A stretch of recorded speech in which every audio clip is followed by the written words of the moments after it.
안녕하세요. 문화적 심리학 통일연구소장 심리학자 심진석입니다.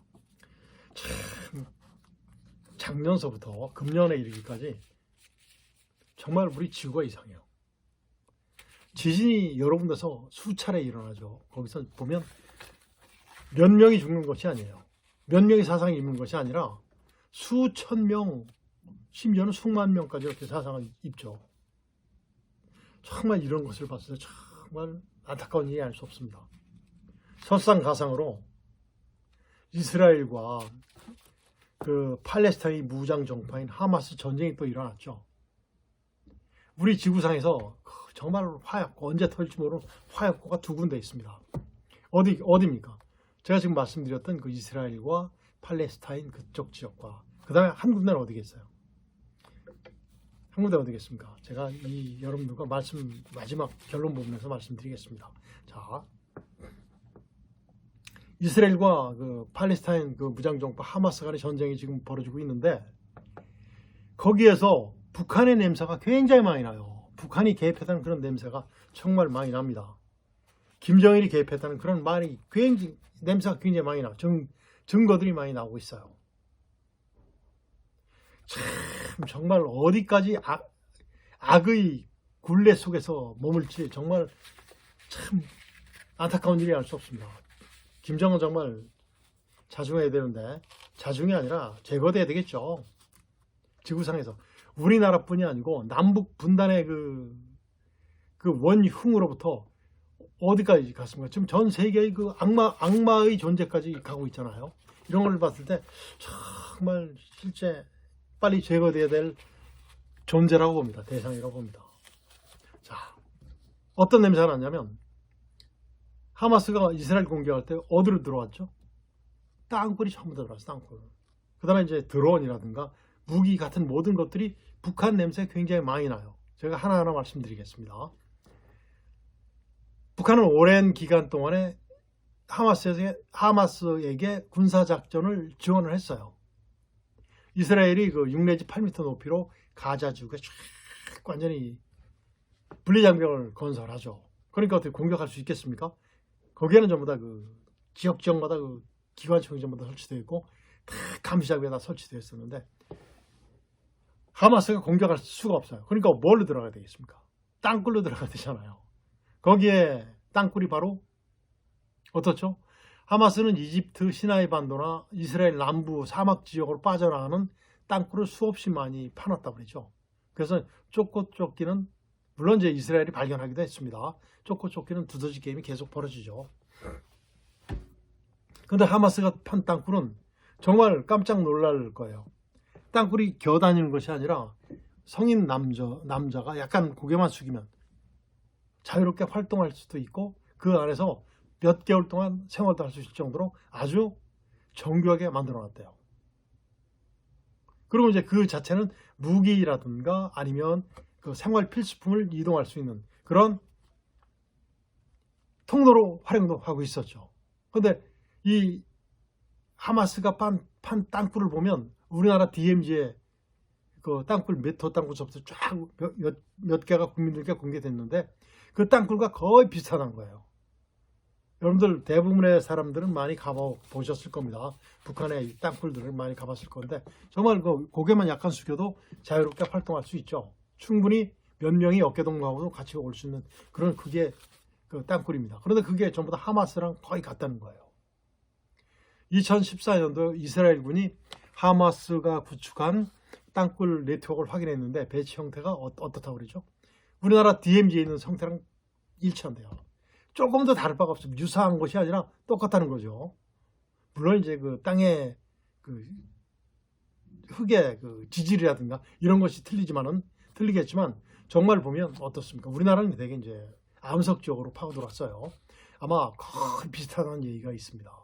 이런 것들이 북한에서 제공한 기술이 아닌가 이렇게 이제 얘기를 하고 있는데 아니죠. 이미 증명된 거죠.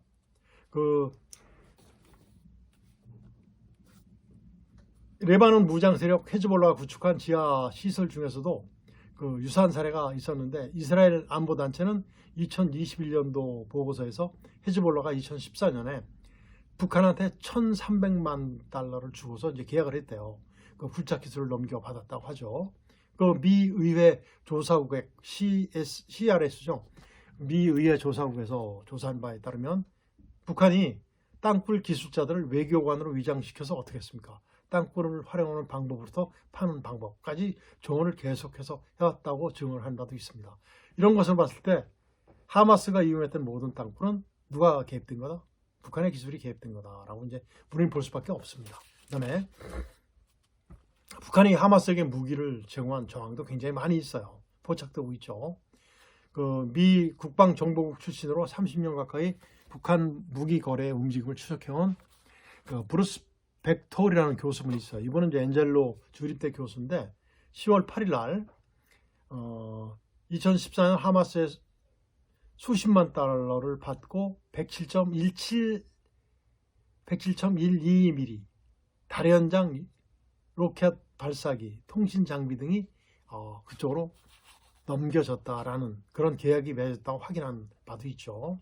2009년에 어떻습니까? 북한산 지대지 미사일과 로켓 추진식 수류탄 같은 것들, 유탄입니다. 유탄, 수류탄이요. 총유탄도 있겠죠. 수류탄, 손으로 던지는 건 수류탄이라고 하고 총으로 쏘는 것을 총유탄이라고 합니다. 이 수류탄 등이, 유탄 등이 약 35톤 규모의 무기가 실린 그 화물이 어디에서 발견되죠? 태국서 적발됩니다.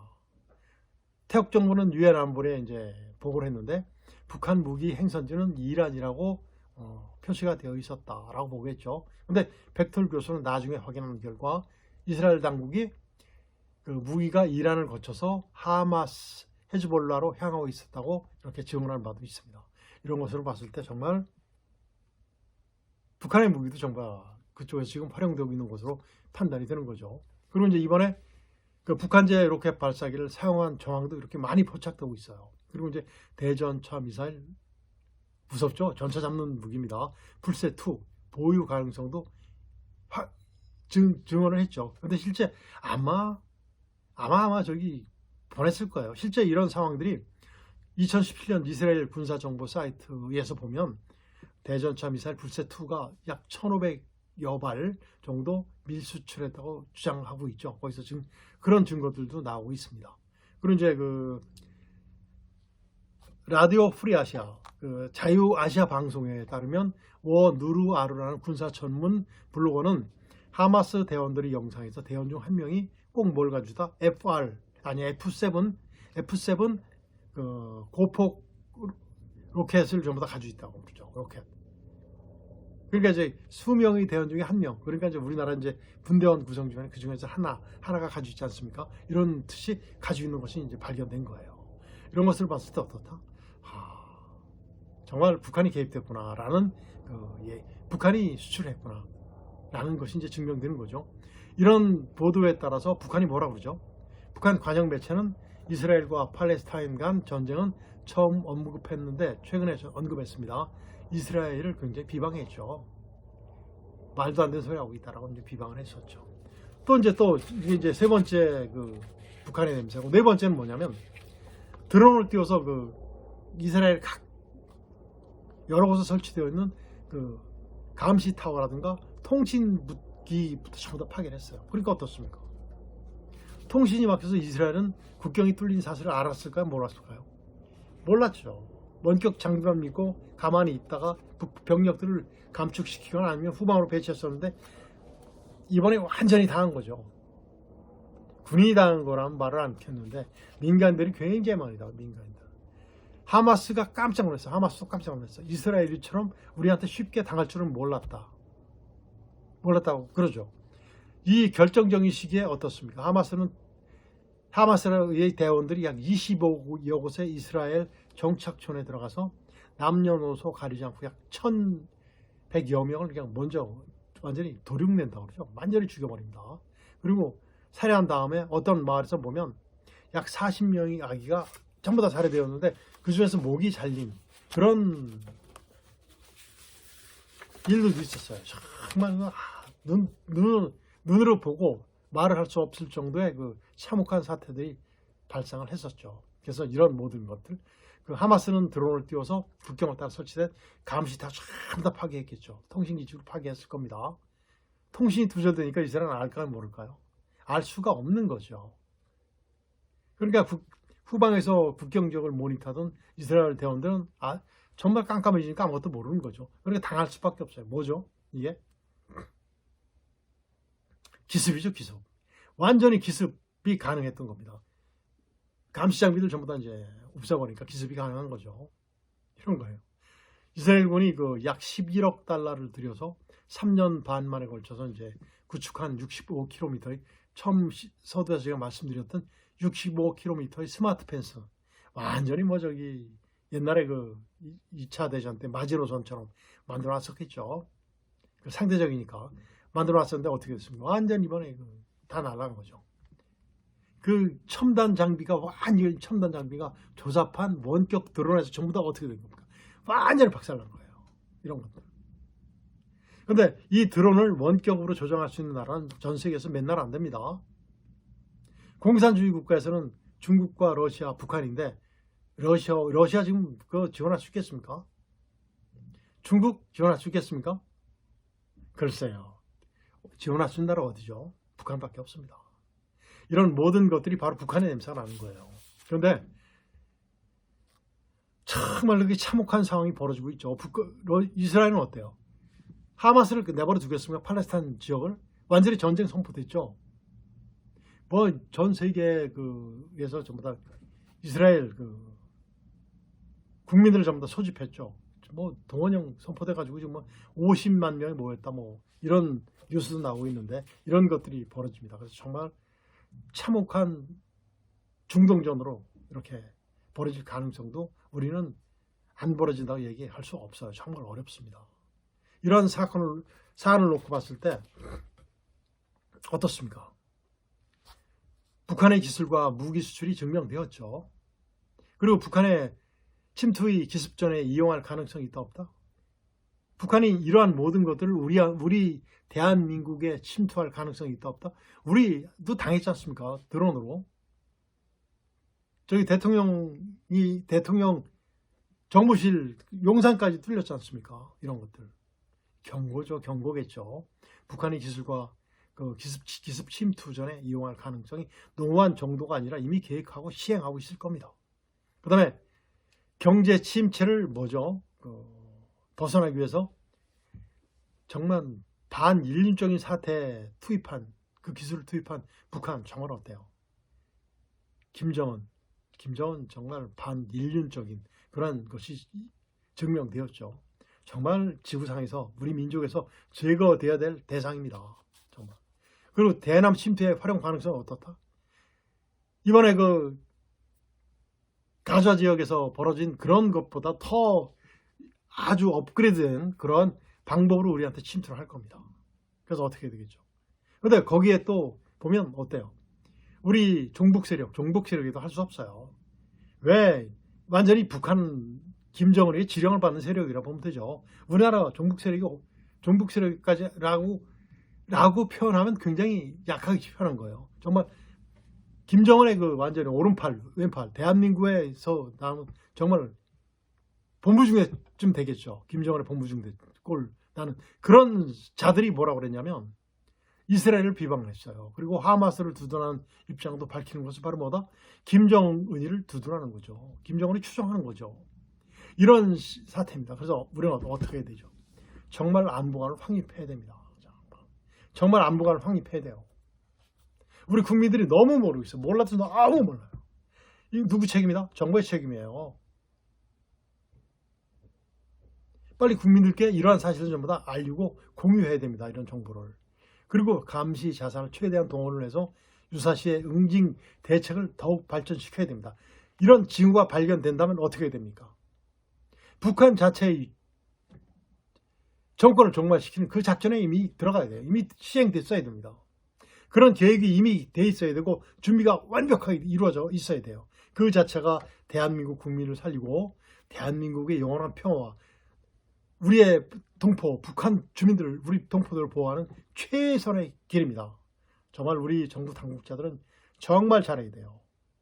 정말 봉사 활동하는, 정말 희생정신과 봉사 활동하는 자세로 정말 잘해야 됩니다. 그리고 어떻다? 말로만 하고, 정말 말로만 해요. 말로. 우리 저 정북 세력들은 말로 좀 모든 걸 다 하죠. 근데 우리 애국자들은 뭘 해야 됩니까? 행동으로서 말을 해야 됩니다. 행동으로서 말을 해야 됩니다. 그래서 이런 모든 것들 즉각 대응 조치를 수도 없이 해야 됩니다. 전술토위라고 하죠. 과거에는 지휘관들만 했습니다. 그 이상이 했는데 병사로부터 전방을 감시하고 있는 모든 우리 병사들로부터 지휘관까지 이런 전술토위가 수시로 이루어져야 됩니다. 어떤 경우의 수를 대비해서 쫙 이루어져야 돼요. 이런 것들이 항상 이루어져야지 부모 형제 너를 믿고 단잠을 이룬다라는 우리의 그 군가처럼 정말 대한민국 안보가 지켜지리라고 생각됩니다. 그 다음에 그 즉각 대응 조치는 선조치 후보고요. 먼저 하고 나서 보고하는 겁니다. 이러이러한 사건이 발생해서 북한에서 드론이 넘어와서 요격시켰습니다. 요격시킬까 말까 이게 아니고 요격시키고 나서 보고하는 거죠. 그러고 나서 확인하면 될 거 아닙니까? 그 다음에 이제 북한이 가려진 실체, 그리고 종북 세력과 협력하는 실체, 이런 모든 것들을 빨리 국민들과 함께 우리가 실시에 공유해야 됩니다. 실시간 공개를 해야 돼요. 그래서 빨리 사회주의자들이며 우리나라를 떠나지 않으면서 기생충처럼 살아가는 종북 세력들과 국민들을 분리할 수 있는 계기가 되리라고 생각됩니다. 정말 안타까운 일이 할 수 없죠. 가을은 깊어가는데 정말 우리들의 안보에 대한 시름이라든가 이런 것들이 더욱 높아지는 것 같습니다. 오늘은 이스라엘과 팔레스타인 간의 그 전쟁에서 북한이 냄새가 난다라는 것, 그 자체가 북한이 냄새뿐이 아니라 우리한테 직접 어떻게 된 그런 것이라는 것을 여러분들께 말씀드렸고, 정말 지구상에서 굉장히 불안한 화약고가 두 개가 있다고 그랬는데, 하나는 그쪽 중동 지역이고 하나는 어디라고 그래요? 어딜 것 같아요? 우리나라입니다. 저 김정은이 있는 한 우리나라입니다. 우리 전부 다 이런 모든 것들을 항상 생각하고 안보에 대한 안보관이라든가 정말 이런 것들, 가짜 평화주의자들이 얘기하는 그것은 안보가 아닙니다. 공산주의자들은 없어져야 돼요. 완전히 없어져야 돼요. 그래야지 우리 대한민국의 존재 가능하고 남북통일이 이루어지며 문화적 협력통일이 완성될 거 아니겠습니까? 오늘은 여기서 마치도록 하겠습니다. 안녕히 계십시오.